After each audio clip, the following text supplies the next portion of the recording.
Tout le monde a entendu parler de la bourse, bourse de New York, de Paris, de Tokyo ou de Londres, mais sommes-nous tous capables de dire ce qu'est la bourse, comment ça fonctionne et à quoi ça sert? Bien, nous allons essayer un peu de débroussailler ce domaine avec notre invité, Monsieur William Savary, économiste et, en l'occurrence, fondateur du Haiti Stock Exchange, c'est-à-dire créateur, fondateur et président de la bourse haïtienne. Merci Serge. Bonsoir William. Alors, bonsoir Serge, bonsoir Haïti, bonsoir Métropole, bonsoir tout le monde. La bourse, il ne faut jamais parler de la bourse indépendamment du marché du capital. Parce que la bourse est une réflexion du marché du capital, oui, le reflet. C'est ça. Donc maintenant, et à l'intérieur du marché du capital, il y a certaines activités qui s'opèrent et qui débouchent naturellement vers une bourse.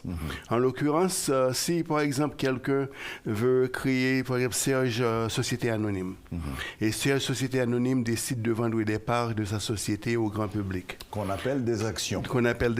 Maintenant, Serge Société Anonyme vend des actions au grand public, mais pas à travers Serge, mais à travers une autre société qui s'appellerait William. William Société de bourse, où je prends la responsabilité d'acheter de toi toutes les actions que tu aurais voulu vendre au public. Donc là, ça s'appelle le primary offering, c'est-à-dire l'offre primaire, l'offre primordiale, l'offre d'ouverture. Maintenant, je suis propriétaire de ces actions. Je t'ai payé pour les actions que j'ai achetées de toi.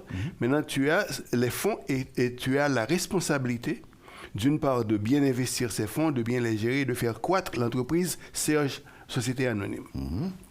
Maintenant, quelle est ma fonction maintenant? Ma fonction n'est pas de détenir les actions de Serge Société Anonyme. Je suis un intermédiaire. Ma fonction, c'est de revendre les actions que j'ai achetées de toi au grand public. Maintenant, ça s'appelle le secondary offering, le marché secondaire. Et maintenant, les gens qui achètent des actions de Serge, de moi, ils ont à me payer une commission et ils sont propriétaires des actions. Mais ces gens-là suivent l'évolution de l'entreprise Serge, Société Anonyme, pour s'assurer, pour premièrement déterminer s'ils vont détenir sur le long terme les actions de Serge. Et c'est ce qu'on appelle les cours de la bourse. Et c'est ça. Maintenant, donc, et où ceux-là vont les vendre. Si par exemple, les gens qui ont acheté les titres de Serge représentent par exemple tous les étudiants du lycée Pétion, tous les étudiants de l'école Lalu ou des mères des sœurs du Sacré-Cœur. Là, vous avez un pool de 4 à 10 000 personnes qui sont propriétaires de la bourse, de la société Serge Société Anonyme.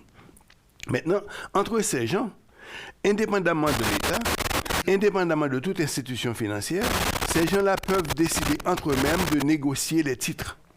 Et ce sont les cours. Et ces cours vont varier en fonction de quoi? En fonction de la performance des rapports financiers que Serge Société Anonyme publie. Donc, et les rapports financiers de ces sociétés anonymes, ce sont les rapports qui doivent être fiables, audités, pour que les gens puissent prendre les décisions averties sur si oui ou non ils vont acheter les titres de Serge Société Anonyme. Maintenant, on a parlé de Serge Société Anonyme, mais la bourse, c'est vraiment l'agglomération de diverses sociétés comme Serge Société Anonyme, dont les titres se négocient sur le marché entre de nombreux actionnaires ou des détenteurs des titres, c'est ce qui crée la bourse. Maintenant, le fait de pouvoir vendre et acheter des titres librement, ça rentre dans ce qu'on appelle la liquidité du marché. Donc, pour avoir une bourse, il vous faut d'abord les investisseurs qui émettent les titres, comme vous. Il y a les gars comme moi qui achètent les titres et les vendent au public. Et il y a le public qui achète les titres et négocie les titres entre eux. Ouais. C'est ça le fonctionnement de la bourse. Bon, mais c'est ce que j'avais cru comprendre et vous venez de le confirmer. Mais bon, encore une fois, ce n'est pas toutes les sociétés qui sont cotées en bourse. Ce sont en général des sociétés qui ont les reins solides. Bon, la petite épicerie du coin, si elle est gérée en société anonyme, je doute qu'elle essaye d'être cotée en bourse. Maintenant, il y a diverses bourses.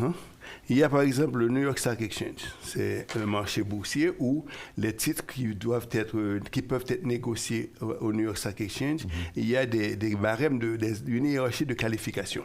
Donc c'est pourquoi, par exemple, le petit épicier au coin de la rue, ces titres ne peuvent pas être négociés au New York Stock Exchange, parce qu'au New York Stock Exchange, il y a un minimum de capital, il y a un minimum de revenus, il faut un conseil d'administration, il y a toute une structure administrative qu'il faut pour être qualifié, pour être coté à la bourse de New York. Mais il y a, au niveau de Nasdaq, il y a aussi ce qu'on appelle les over-the-counter, que c'est pour les petites entreprises, mais les petites entreprises de taille américaine. Donc oui, c'est pas la petite épicerie. C'est pas la petite épicerie du coin. Mais par contre, sur l'échelle des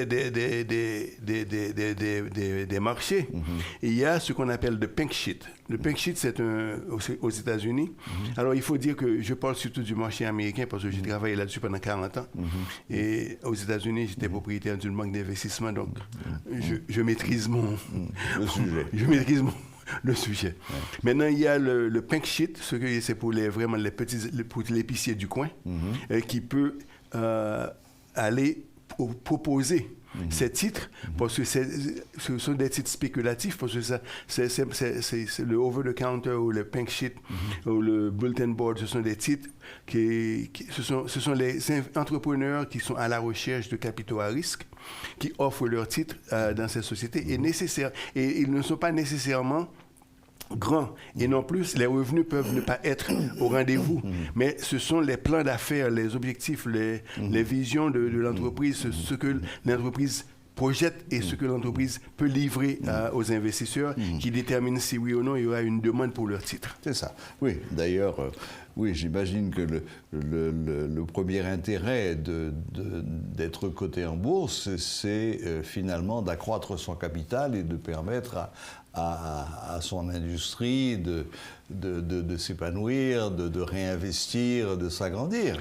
Bon, oui, il faut qu'on dise que le marché du capital, c'est un marché où il y a les ventes, les achats, il y a aussi les démantèlements, il y a les amalgames qui se font également.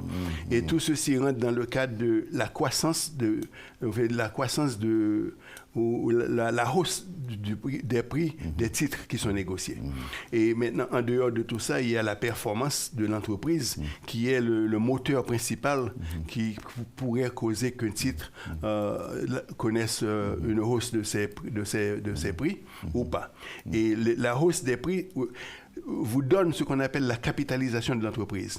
Ce qui se passe lorsque plus les prix augmentent, on multiplie le nombre des actions qui ont été autorisées et distribuées par le prix par action. Ça vous donne la capitalisation de l'entreprise.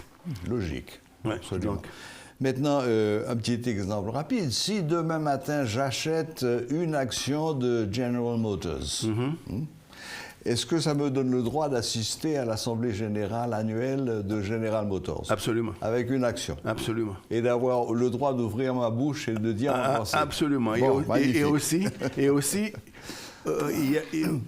vous aurez droit à recevoir tous les rapports financiers de General Motors. C'est ça, oui. C'est ça, oui. OK. Donc, bon. Vraiment, c'est une façon de dire, la bourse exige la transparence totale. Et la transparence totale, ça commence d'une part au niveau de l'administration, de l'entreprise, mais aussi dans les rapports financiers. Parce qu'en Haïti, nous avons un très grand problème en ce qui concerne les rapports financiers, parce que les rapports comptables en Haïti ne reflètent pas les normes qui sont exigées, par exemple, pour être cotés en bourse. En général, en Haïti, ce sont surtout les banques qui font paraître le rapport financier annuel. Bon, écoutez, ça, je ne veux pas commenter là-dessus parce que j'ai vu certains rapports financiers des banques. Je pense qu'il y a moyen de les améliorer. Bon, donc, OK. On s'arrête là. OK, on s'arrête là. Bon, William, rapidement, parce que le temps nous fait la guerre. Si quelqu'un en Haïti est intéressé à investir dans la bourse, il s'adresse à William Savary. Oui, bon, en fait, en Haïti, je fournis un service de gestion de portefeuille. D'accord. Donc, les gestions de portefeuille, je fournis ce service et ce sont des gens en Haïti, en fait, pour lesquels je gère leur patrimoine financier. Donc, ce patrimoine financier, il est géré sur le marché américain et j'ai certains clients pour lesquels je place leur capital sur le marché international en Europe ou en Suisse ou à Liechtenstein. Donc, je fais des montages assez compliqués pour préserver l'anonymat et la confidentialité et le fond des... Suisse et Liechtenstein, vous venez de citer deux paradis fiscaux. Bon, et ce sont des gens qui se soumettent aux règles internationales. Eh bien, OK.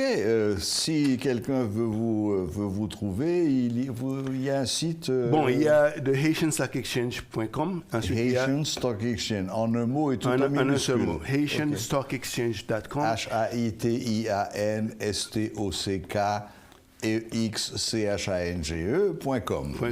Les gens peuvent me téléphoner, c'est le 34759674. Très bien. Un petit mot rapide sur la bourse de New York aujourd'hui. Comment se porte-t-elle? La bourse continue de se porter très bien. Il y a récemment des petits hiccups qui ont eu lieu, mais la tendance est encore à la hausse. Et le Dow Jones, la fermeture aujourd'hui était à la hausse de 30 points. Le S&P 500, qui représente les 500 plus grandes compagnies du monde, et d'une capitalisation de 38 milliards de dollars. Merci, monsieur. Également connu une hausse de 6 points. Et le Nasdaq, qui est d'une capitalisation de 17 milliards de dollars, a connu aujourd'hui une hausse de 77 points. Très bien. Donc, maintenant, il y a une chose qu'on peut additionner. Lorsque, par exemple, on parle d'une Dow Jones qui a augmenté, il faut dire que c'est une moyenne pondérée. Parce que des 30 titres qui se trouvent dans le Dow Jones. Et ces 30 titres, leur valeur, la valeur pondérée, on s'en sert d'un diviseur de 0.47, je crois. Et pour chaque dollar d'augmentation des prix, à cause du diviseur, ça équivaut à 6 points d'augmentation dans le Dow Jones.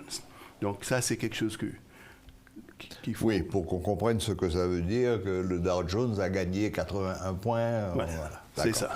OK, parfait. Eh bien, merci William. Ouais, merci.